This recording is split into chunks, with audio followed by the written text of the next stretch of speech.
Hello mga bebs! Sasama nga pala ako sa aking papa magpastol ng baka at kalabaw kaya samahan niyo ako mga beb!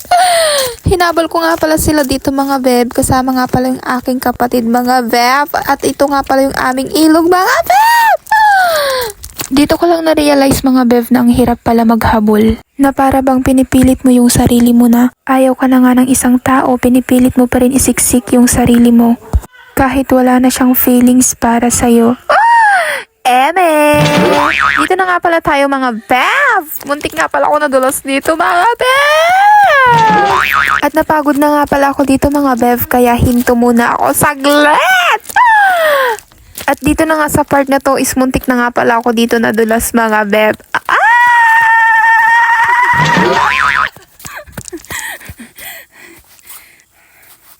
Finally, nakarating na nga pala ako dito sa ilog namin mga beb. Buti na lang at nadatnan ko pa yung aking papa at yung aking kapatid.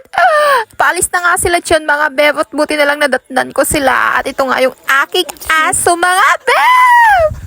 Sobrang lambing niyan mga bev. Yung aking aso mga bev. Sobrang lambing niya mga bev. At dito nga mga bev. Paalis na nga kami dito mga bev. And yung kapatid ko nga is tinatanggal niya yung tubig ng bangka mga bev. Baka matay-tanic kami dito. Pero bago ang lahat mga bev, magpa-cute muna tayo dito mga bev. Sulitin natin yung init. Sobrang sarap ng init mga bev. At ito nga pala yung view ng aming ilog dito mga beb. Sobrang ganda diba? Wala kayo nito. Yung ilog nyo. At ito nga pala yung aking papa mga beb. Super foggy. Habulin ng babae. At ayun na nga yung aming aso mga bev. Ayaw niya sumakay sa bangka namin, kaya bahala siya sa buhay niya. Kaya ito ulit ako mga bev at magpapakyut. At malapit na nga tayo makarating sa ating destination!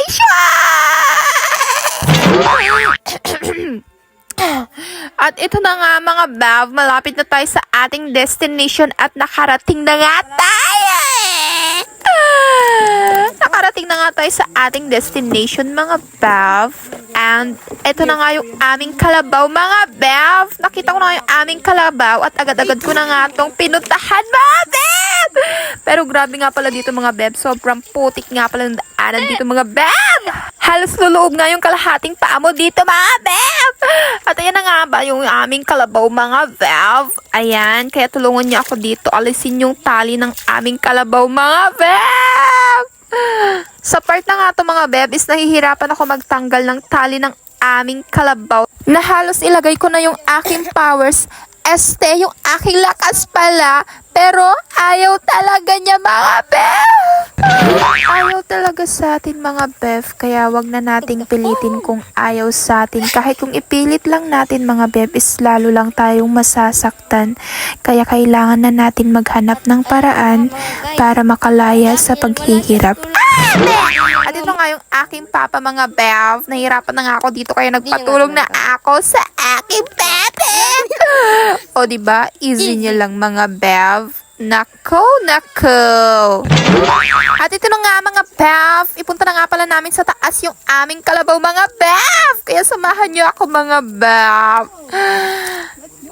At ito nga yung aking kapatid, super galing niya nga kumuha ng video mga bev. Abangan niyo yung kanyang kuha sa akin mga bev ha. Sobrang galing niya mga bev. Pwede niyo na siyang kunin mga bev. Taga video niyo mga bev ha. Sa taas nga pala naming ipunta tong kalabaw namin mga bev. At tignan nyo nga naman yung kuha ng aking kapatid mga beb. Sobrang galing niya. Nakatutok pa nga ba sa aking puwet? Kala ko ba naman ang ganda ng kuha niya mga beb. Sa puwet ko talaga nakatutok yung bedya. Nako naman. Feel na feel ko pa naman yung pag-akyat dyan mga beb. Tapos ganun lang. Nakatutok lang sa puwet ko.